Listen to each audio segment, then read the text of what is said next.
मात्र भगवान ही आनंद रूप है। यह सारा विश्व तो दुख रूप ही है। गीता में भी इस संसार को अनित्यम असुखम कहा है। वियोग का अर्थ है विशिष्ट योग। बहिरंग में वियोग और अंतरंग में संयोग। योग में बहिरंग में वियोग और अंतरंग में संयोग। गोपी का मन श्री कृष्ण में है। वृत्ति कृष्णाकार होने के कारण अंतरंग में संयोग और बहिरंग में वियोग है। सखियाँ वन के पत्ते पत्ते और फूल फूल से कृष्ण का पता पूछ रही हैं। कहीं मेरे श्याम सुंदर को तो नहीं देखा, कोई तो बताओ। वियोग के कारण गोपियाँ ऐसी तो बावली हो गई हैं कि उन्हें यह भी याद नहीं है कि फूल पत्ते वृक्ष तो जड़ हैं, बोल नहीं पाते। व्याकुल गोपियाँ श्री कृष्ण की लीलाओं का अनुकरण कर रही हैं। विरह व्याकुल गोपियों की दशा भी तो देखिए। वह कहती हैं, लाली मेरे लाल की जिद देखूं तित लाल, लाली देखन मैं गई मैं भी हो गई लाल। अरे सखी, मैं ही तो हूँ कन्हैया। जीव का प्रभुमय हो जाना ही तो ध्यान और भक्ति का पराकाष्ठा है और फल भी। जीव का प्रभुमय हो जाना ही तो ध्यान और भक्ति की पराकाष्ठा है और फल भी। ध्यान करते करते संसार का विस्मरण हो जाता है। ध्यान में तन्मयता हो जाने पर मेरापन मिट जाता है। ध्याता ध्यान और ध्येय एक बन जाते हैं। यही तो है मुक्ति। ध्यान में तन्मयता हो जाने पर मेरापन मिट जाता है। ध्याता ध्यान तथा ध्येय एक बन जाते हैं। यही तो है मुक्ति। गोपियाँ श्री कृष्ण का चिंतन करते हुए कह रही हैं, हरि सखी, मैं ही कृष्ण हूँ। कृष्णो अहम पश्यत गति। मैं ही तो कृष्ण हूँ। पहले गोपियाँ अपने आप को कृष्ण की दासी कहती थी। पहले दासो अहम था, अब कृष्णो अहम हो गया। ध्यान में तन्मयता होने पर गोपियाँ सभी कुछ में श्री कृष्ण का दर्शन करने लगी। सभी देवों ने वाहन हेतु पशुओं को ही क्यों चुना है? सभी देवों ने वाहन हेतु पशुओं को ही क्यों चुना है? पशु पक्षी के प्रति भी मनुष्य ईश्वरत्व का अनुभव करे, इसीलिए। पहले तो सभी में ईश्वर की भावना की जाए। मैं सेवक सचराचर रूप स्वामी भगवन। सभी में ईश्वर का अनुभव करने वाला स्वयं भी ईश्वरमय बन जाता है। सभी में ईश्वर का अनुभव करने वाला स्वयं भी ईश्वरमय बन जाता है। उस गोपी का मुख भी श्री कृष्ण के मुख सा तेजस्वी हो गया। जीव जिस व्यक्ति का सतत ध्यान करता है, उसकी छायाकृत उस व्यक्ति के मुख पर झलकने लगती है। जीव जिस व्यक्ति का सतत ध्यान करता है, उसकी छायावृत्ति उस व्यक्ति के मुख पर झलकने लगती है। एक गोपी ने बाल कृष्ण का रूप लेकर कालिया नाग का दमन करना चाहा। दूसरी गोपी नाग बनी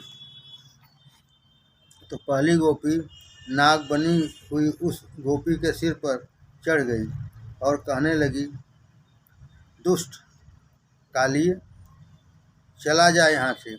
मैंने दुष्टों का दमन करने के लिए ही जन्म लिया है। यह तो रास की कथा है। साधारण वक्ता या श्रोता इसका अधिकारी नहीं है। साधारण वक्ता या श्रोता इसका अधिकारी नहीं है। सुखदेव जी के दर्शन मात्र से स्वर्ग की अप्सराओं का काम नष्ट हो गया था। सुखदेव जी ने अप्सराओं में स्त्रीत्व का नहीं, ब्रह्म का ही दर्शन किया था। ब्रह्मज्ञानी तो सुलभ हो सकता है, किंतु ब्रह्म दृष्टि रखने वाला महात्मा मिलना तो अशक्य सा ही है। जिसकी दृष्टि में से काम नष्ट हो चुका है और जिसको देहभान भूल चुका है, प्रगोटी तक छूट गई है, ऐसे महायोगी सुखदेव जी इस कथा के वक्ता हैं। गोपियाँ भागवत रूप बन गई। राधा और कृष्ण एक ही हैं। वे दोनों अभिन्न हैं। सूर्य और उसकी प्रभा की भांति कृष्ण और राधा एक ही है। वे दोनों कभी विभक्त हो ही नहीं सकते। यह विरह तो लीला मात्र थी। अंतर्धान होने के समय श्री कृष्ण ने राधा जी को भी साथ में ले लिया। चलते चलते राधा जी थक गईं। उन्होंने श्री कृष्ण से कहा, मुझसे अब चला नहीं जाएगा। यदि आपकी गरज हो तो मुझे अपने कंधों पर उठा लीजिए। कृष्ण ने उनको कंधे पर बिठा लिया और स्वयं अंतर्ध्यान हो गए। राधा जी एक वृक्ष की डाली पकड़कर लटक रही थी। राधा जी के अभिमान को उतारने के लिए ऐसा किया गया। वैसे तो राधा जी अभिमानी हो नहीं सकती, यह तो लीला है। वैसे अभिमानी तो जीव ही हुआ है। अभिमान आते ही जीव उस राधा को हाथ बीच में ही लटक जाता है। मनुष्य का शत्रु अभिमान अपने साथ कई और दुर्गुणों को भी ले आता है। अभिमान के कारण जीव दुखी होता है। दैन्य आना सरल नहीं है। जब मनुष्य गुमान में होता है तब कर्कश शब्द उसे भड़का देता है। ईश्वर के ही चरणों में बसे रहो कि जिससे मन में कोई भी विचार उत्पन्न न हो पाए। राधा जी का श्री कृष्ण ने बड़ा आदर किया। साथ ले गए तो राधा जी को अभिमान हुआ। बहुमान होने पर जीव बहुत अभिमानी होने लगता है। मान धन मिलने पर तो और भी नम्र बनना चाहिए। कृष्ण अंतर्ध्यान हो गए तो राधा जी पछताने और रोने लगी। हे नाथ, हे प्यारे, दर्शन दीजिए। प्यारे दर्शन दीजियो आए, तुम बिन रहो न जाए। जल बिन कमल, चंद बिन रजनी, ऐसे तुम देखा बिन सजनी। व्याकुल व्याकुल फिरूं रैन दिन, विरह कलेजो खाए। दिवस न भूख नींद नहीं रहना, मुख सु कहत न आवे बहना। कहा कहूँ कुछ कहत न जावे, मिलकर तपन बुझाए। क्यों तरसाओ अंतर्यामी, आय मिलो कृपा कर स्वामी। मीरा दासी जन्म जन्म की, पड़ी तुम्हारे पाँव। राधा जी कृष्ण को पुकारती हुई, पछताती हुई, रोती हुई अचेतन सी हो गई। कृष्ण को ढूंढती हुई कुछ गोपियाँ इधर आ गईं तो राधा जी को अचेत पाया। ज्ञान मार्ग में ध्यान प्रधान है। भक्ति मार्ग में भगवान के गुणगान भजन कीर्तन प्रधान है। ज्ञान मार्ग में ध्यान प्रधान है। भक्ति मार्ग में भगवान के गुणगान भजन कीर्तन प्रधान है। अपने दोषों का निवेदन करते हुए प्रभु के गुणों का गान करोगे तो उनको तुम पर दया आएगी। माधव तो गान प्रिय हैं। एक बार वैष्णव ने देखा कि जगन्नाथ जी के नए नए वस्त्र रोज रोज फट जाते हैं। भक्तों ने भगवान से कारण पूछा। जगन्नाथ जी ने बताया, गीत गोविंद का गान करती हुई एक कन्या वन में घूम रही है। उसको सुनने के लिए मैं उसके पीछे मारा मारा फिरता रहता हूँ। सो वन की झाड़ियों में उलझ जाने से मेरे वस्त्र फट जाते हैं। भगवान ने भागवत में कहा है, मैं अपने निष्काम भक्तों के पीछे पीछे चलता रहता हूँ कि जिससे उसकी चरण रज उड़ती हुई मेरे ऊपर आती रहे। विरह व्याकुल गोपियाँ श्री कृष्ण के गुणगान करने लगी। यही है गोपी गीत। गोपियों ने सोचा, यदि यमुना किनारे जाकर स्तुति की जाए तो श्री कृष्ण अवश्य प्रकट होंगे। गोपी गीत का पाठ तो बहुतेरे लोग करते हैं, किंतु यह पाठ गोपी भाव से करना चाहिए। ईश्वर से मिलने के लिए व्याकुल हुआ जीव इस जगत में कहीं भी चैन पा नहीं सकता। ईश्वर से मिलने के लिए व्याकुल हुआ जीव इस जगत में कहीं भी चैन पा नहीं सकता। यदि अत्यंत आर्त स्वर में भगवान को पुकारोगे तो वे आ मिलेंगे। अतिशय आर्द्रता से गोपी गीत गाया जाए। दिवस में हमेशा 3 बार स्तुति करो। गोविंद दामोदर स्तोत्र में कहा गया है, सुखावसाने दुखावसाने और देहावसाने की स्तुति करो। सुखावसाने दुखावसाने और देहावसाने की स्तुति करो। दुख के प्रसंग में सोचो कि दुख पहाड़ जितने होते हैं, फिर भी भगवान ने तो तुम्हारे पाप के प्रमाण में अपेक्षाकृत कम ही सजा दी है। गोपी गीत का छंद है इंदिरा। इंदिरा अर्थात लक्ष्मी। गोपियाँ लक्ष्मी हैं, सो गोपी गीत इंदिरा छंद में निषिद्ध है। गोपियाँ लक्ष्मी हैं, सो गोपी गीत इंदिरा छंद में निबद्ध है। गोपी गीत इंदिरा छंद में निबद्ध है। सखियाँ परमात्मा की स्तुति कर रही हैं, कन्हैया तेरे ही कारण तो अपनी और वृंदावन की शोभा बढ़ गई है। पहले यहाँ सौंदर्य नहीं था, ना तेरे ही आगमन से ब्रजभूमि शोभामान हो गई है। जेति ते अधिकम जन्मना ब्रज। मानव शरीर ही तो ब्रज है। यदि इस शरीर ब्रज में प्रभु प्रकट होंगे तो उसकी शोभा और बढ़ जाएगी, उसकी कीमत बढ़ जाएगी, उसकी जयकार होगी। ब्रज शब्द के अर्थ इस प्रकार हैं, ब्रजति भगवत समीपम स ब्रज, ते जन्मना ब्रज अधिकम जयति। भगवान के पास ले जाने में हमें जो सहायक होता है, वैसा यह शरीर भी तो ब्रज ही है। भगवान के पास ले जाने में हमें जो सहायक होता है, वैसा यह शरीर भी तो ब्रज ही है।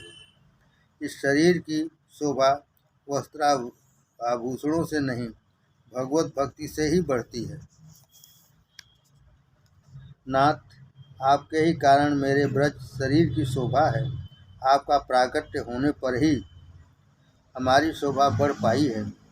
शरीर का सिंहासन जब काम क्रोध मद मोह लोभ मत्सर से मुक्त होगा, शरीर का सिंहासन जब काम क्रोध मद मोह लोभ मत्सर से मुक्त होगा, तभी परमात्मा दौड़ते हुए आएंगे।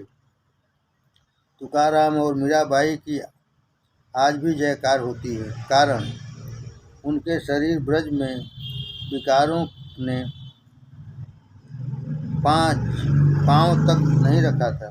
कारण उनके शरीर ब्रज में विकारों ने पांव तक नहीं रखा था। उन्होंने अपने शरीर और हृदय को ही ब्रज बना लिया। बड़े सम्राटों को जगत भूल जाएगा, किंतु शंकराचार्य, वल्लभाचार्य, मीराबाई, तुकाराम, नरसिंह मेहता को कौन भूल सकता है। इन महापुरुषों ने अपने हृदय गोकुल में श्री कृष्ण को पधराया था। जगत गुरु शंकराचार्य सा ज्ञानी आज तक कोई और हुआ नहीं है, फिर भी वे अपने हृदय में श्री कृष्ण को हमेशा बसाए रखते थे। जयति ते अधिकम जन्मना ब्रज, शरत इंदिरा सस्वदत्र ही, दैत दृश्यताम दीक्ष तावकाशद्वय धृतासत्वाम विचिन्नवेत्। शरदुदासये साधु ज्ञात सत सरिजादर श्री मुसाविसा। सूरतनाथ ते शुल्क दासिका, भरत भरत निंदता नेह किम बदह। कन्हैया, हम तो केवल तेरे लिए ही जी रही हैं, तेरे बिना काल हमें सताता है। नाथ, वैसे तो हमें कोई गरज नहीं है, फिर भी शरणागत की रक्षा करना क्या तेरा कर्तव्य नहीं है। शरणागत जीव की उपेक्षा न करें। हर कहीं हर किसी में हम आपको ही ढूंढती हैं। त्वाम विचिन्नवते। भक्त तो सर्व में एक ईश्वर को ही ढूंढता है। त्वाम श्री कृष्ण सर्वत्र विचिन्नवते। सभी में जो ईश्वर को ढूंढे वह गोपी है। हे नाथ, हम आपकी दासी हैं, हम आपकी हैं। दीक्ष तावका, हमें दर्शन देने की कृपा कीजिए। पहला श्लोक प्रभु ने गुणगान का कीर्तन भक्ति का है।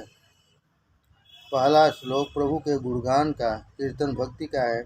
प्रभु के दर्शन की अपेक्षा है, सो उसमें दर्शन भक्ति भी है।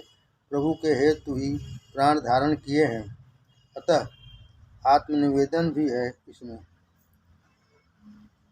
दैत से शक्ति आपकी, शब्द से दास्य आदि साधन रूपा भक्ति के भेद सूचित हैं।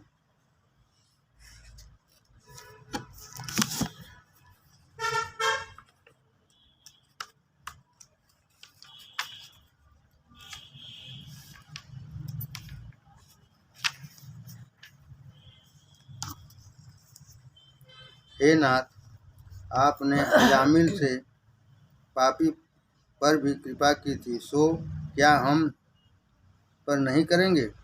क्या हमें दर्शन नहीं देंगे? हे नाथ, आपका चिंतन करती हुई हम अंधेरी रात में वन में मारी मारी भटक रही हैं। हमारी उपेक्षा करना आपको शोभा नहीं देता। हे नाथ, हम और तो कुछ मांगती नहीं हैं, हम तो आपकी अशुल्क दासी, बिना मोल की दासी हैं। अपनी भक्ति निष्काम भक्ति है, ते शुल्क दासिका। इन गोपियों की बात में आत्म तिरस्कार नहीं दैन्य है। आपके नेत्रों से हम विध गई हैं। नेत्र बाण द्वारा किया गया वध ही तो है। हम समझ गई आप दयालु नहीं हैं, आप निष्ठुर हैं। यशोदा जी भोली हैं, उनका एक भी सद्गुण आप में आया नहीं है, सो आप हमें तड़पाते रहें, यह कोई आश्चर्य की बात नहीं है। लाला, तू माखन चोर है, हमारे मन को भी तूने चुरा लिया है और अब हमें यहाँ से दूर करना चाहता है। कन्हैया, मैं तो चोर हूँ, फिर मुझे क्यों पुकारा जा रहा है? चोर की मैत्री भी कोई करता है क्या? गोपियाँ, चोरी करने के लिए ही तो हम तुम्हें पुकार रही हैं। तू तो चोरी करता ही है, तेरी आंखें भी चोर ही हैं। विष जलाप्ययाद ब्याल राक्षसाद वर्ष मारुताद बधुता नलात विष भयात्मजात विष तो भयादुसद ते वयम रक्षिता मुहु। विषमय यमुना जल से, अजगर रूपा अघासुर से, इंद्र की वर्षा से, बिजली से, बवंडर से, दावानल से, वृषभासुर से, व्योमासुर से, सभी प्रकारों के भय से आपने हमारी बार बार रक्षा की है। तो फिर हे कन्हैया, आज तू क्यों निष्ठुर बन गया है? यदि हमें मारना ही था तो उन आपत्तियों से हमारी रक्षा ही क्यों की? कन्हैया, क्या हमारी रक्षा करने का उपकार नहीं करेगा? क्या हमारी रक्षा करने का उपकार नहीं करेगा? तूने कालिया नाग, अघासुर, बकासुर आदि राक्षसों से हमारी रक्षा की और आज विरहासुर से हमें मारने चला है। उस कालिया नाग के विष से भी यह विरह विष अधिक दाहक है। अब तो सहा नहीं जाता। दर्शन दे कान्हा, दर्शन दे। यदि हमें मारना ही था तो पहले प्रेम दान क्यों दिया? यदि मुझे दर्शन नहीं देगा तो मैं लोगों से कह दूंगी, कन्हैया नंद यशोदा का पुत्र नहीं है। मैं जानती हूँ कि तू कौन है। कन्हैया, जरा मुझे भी तो बता कि मैं कौन हूँ। सखियाँ ज्ञान भक्त हैं, ज्ञानी हैं, तो परमात्मा के स्वरूप को भली भांति जानती हैं। वे तो कहने लगी, हम आपको जानती हैं और जानकर भी प्रेम करती हैं। न खलु गोपिकानंदनो भवान खिलदेहि नामंतरा विघ्नास्थितो विश्वगुप्तये सख उदयीवान तात्वानुकूले। आप सभी के हृदयों में अंतर्यामी रूप से विराजमान नारायण हैं। समस्त शरीर धारियों के हृदय में बसे हुए साक्षी भूत हैं। कन्हैया, क्या इच्छा है तुम सबकी? गोपी, हे कांत, हे प्यारे, आपके वरद हस्त मेरे शक्तिमान ऐसे शक्तिमान हैं कि हमारे अभिमान को दूर कर सकते हैं। आप अपना मंगलमय हस्त हम सबके मस्तक पर रखिए। इस 5वें श्लोक का तात्पर्य शरण भक्ति है। इसके पहले के श्लोक में प्रभु के महात्म्य का दर्शन था। भगवान महान, समर्थ, अप्रतिम, प्रभावी हैं, ऐसी प्रतीत होने पर हृदय उनकी शरण याचना करे, यह स्वाभाविक है। जीव शरण भाव से उनको अधिक पहचान सकता है। प्रभु प्रेम के मार्ग पर गोपीजन आगे बढ़ती हुई शरण याचना करती हैं कि जिससे सभी प्रकार के भयों से मुक्ति मिल जाए। श्री कृष्ण, इतनी सारी सखियों में से मैं किस किस के मस्तक पर हाथ रखूं? समय भी बहुत लगेगा, सो मैं पहले तेरे दूसरे भक्तों के काम निपटा लूं, फिर तुम सबको स्पर्श लाभ दूंगा। गोपी, नहीं कान्हा, उनका काम बाद में कर लेना, पहले हम ही पर कृपा कर। हम तेरी हैं, तू हमारा है, तुझ पर सबसे पहला अधिकार हमारा ही है। तू ब्रज जनाहिर्हन है, ब्रजवासी के दुखों का नाश करता है। अन्य भक्त तो ब्रजवासी हैं नहीं। कन्हैया, हम एक ही गांव के वासी हैं, सो तुम पर पहला अधिकार हमारा है। तेरा अवतार ही तो हम ब्रजवासियों के उद्धार के लिए हुआ है। ब्रज भक्त किसे मानेंगे? क्या गोकुल, मथुरा, वृंदावन में रहने वाले को ही नहीं? ऐसा नहीं माना जा सकता। जो निःसाधन भक्त हैं वही ब्रज भक्त हैं। साधन करते हुए साधन से कभी तृप्त न होना ही निस्साधनता है। ऐसी भक्ति करने वाला हर गोपी ब्रजवासी है। अपने पाप पर्वत जितने हैं और साधन अल्प, सभी पाप कैसे जल पाएंगे? भगवत कृपा से ही पाप जल सकते हैं। ऐसी नम्रता आनी चाहिए। सभी प्रकार के साधन करते हुए भी अपने को निसाधन मानने वाला जीव ही ब्रजभक्त है। दीन हृदय ही ब्रजभक्त है।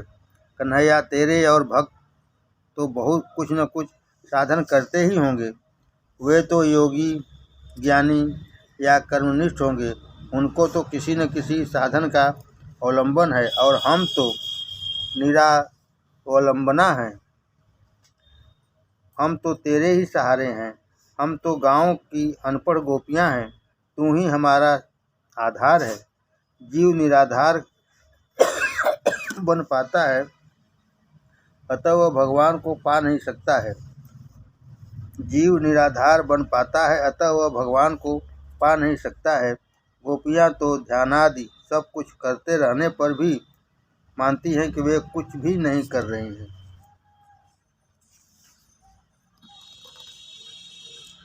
कुछ भी नहीं कर पाती हैं। ऐसी भावना रखने वाला ही ब्रजभक्त है। साधन की अकड़ रखने वाला भक्त ब्रजवासी हो नहीं सकता। कन्हैया, हम तो यह भी नहीं जानती हैं कि ध्यान किस प्रकार किया जा सकता है। हम गांव की अनपढ़ अबला तेरी शरण में आई हैं। हम निसाधन हैं, तुम पर पहला अधिकार हमारा है। सभी साधन करने पर भी जिसे साधन का अभिमान न हो, वही निसाधन भक्त है। सत्कर्म और साधन अभिमान बढ़ा देता है। सो सत्कर्म और साधन की पूर्णाहुति में मंत्र बोला जाता है, मंत्रहीनम क्रियाहीनम। साधन करो किंतु हृदय से नम्र बनो। उद्धत जीव कृष्ण को पसंद नहीं है। मैं तो निराभिमानी हूँ, ऐसा मानना और कहना भी अभिमान है। मैं तो निराभिमानी हूँ, ऐसा मानना और कहना भी अभिमान है। जब हृदय नम्र बनता है तब हर कहीं भगवान के दर्शन हो पाते हैं। तेरा अवतार ब्रज भक्तों के लिए ही है, सो तेरा परम सुंदर सांवरा मुख कमल हमें दिखा। जल रुहा वनम चारु दर्शय। मेरे दर्शन के बाद तुम्हारी क्या इच्छा बाकी रहेगी? मेरे दर्शन के बाद तुम्हारी क्या इच्छा बाकी रहेगी? अंतरंग के संयोग और बहिरंग के वियोग की यह बात है। अतः श्री कृष्ण प्रत्यक्ष बातचीत कर रहे हों ऐसा भास होता है। गोपियाँ, हे काम विनाशक, अपनी सभी कामनाएं तू नष्ट कर सकता है। न कृंद हृदयम हृदयम, अपने काम का नाश करो। गोपियाँ काम सुख की नहीं, काम नाश की इच्छा करती हैं। संत गुरु के हाथों में काम नाश की शक्ति है। आपका हाथ अपने मस्तक पर फिरते ही अपनी शुद्धि में से काम वासना नष्ट हो जाएगी। अपने चरण हमारे हृदय और मस्तक पर पधराइए।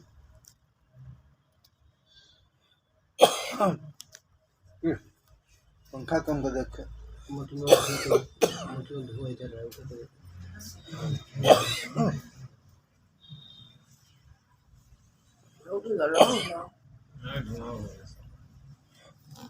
लोग निकाला।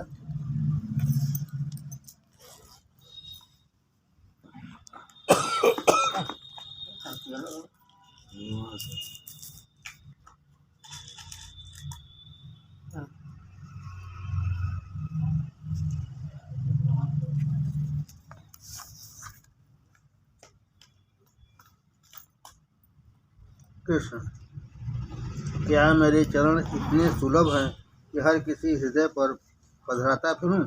गोपियाँ, तेरे चरण गायों के लिए सुलभ हैं, तो क्या हमें भी उसका लाभ न मिल पाएगा? हम तो गायों से भी अधिक दीन बनकर आई हैं।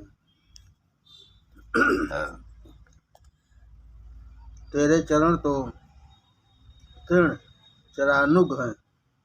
गायों के लिए तुम्हारे चरण सुलभ हैं, क्योंकि तुम दोनों एक दूसरे के आगे पीछे चलते रहते हो। क्या गायों के लिए सुलभ और हमारे लिए ही तेरे चरण दुर्लभ? भगवान, क्या मुझे गोपाल मानते हो तुम? गोपियाँ, नहीं नहीं, तुम तो श्री निकेतनम हो। तुम्हारे चरण तो लक्ष्मी जी के निवास स्थान रूप हैं। तुम्हारे चरण तो लक्ष्मी जी नित्य अपनी गोद में रखकर सेवा करती हैं। श्री कृष्ण, मैं अपने चरण तुम्हारे हृदय पर पधराने के लिए तैयार तो हूँ, किंतु एक डर भी मुझे।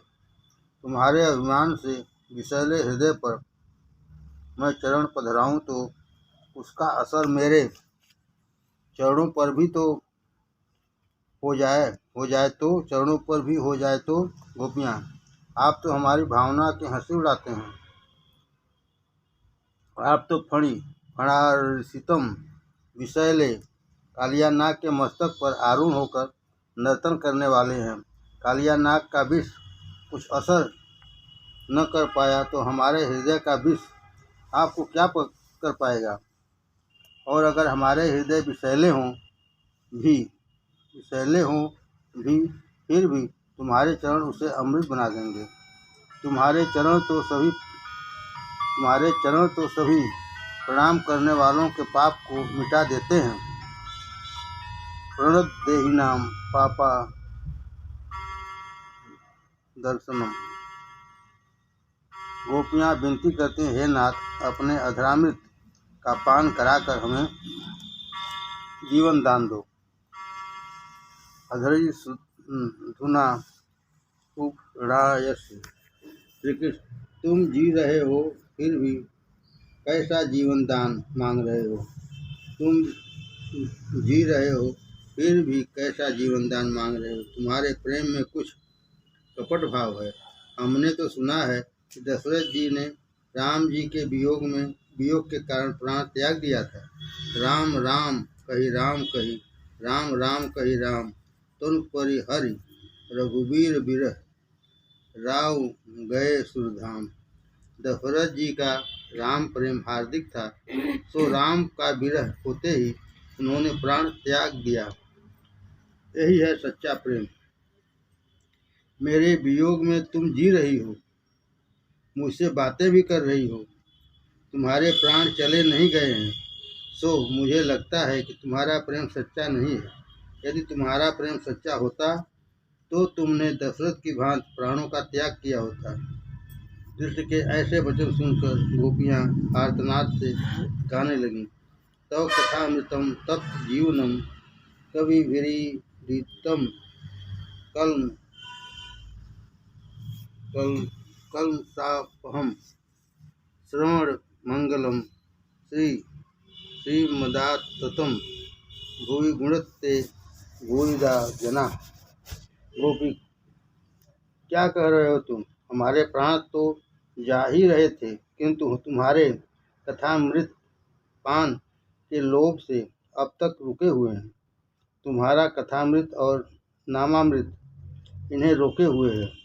तुमने हमसे मिलने का वचन दिया था, उस वचन के पूरे होने की आशा में हम जी रही हैं। वैष्णव तो जीवन की अंतिम सांस तक परमात्मा से मिलने की आशा में जीता रहता है।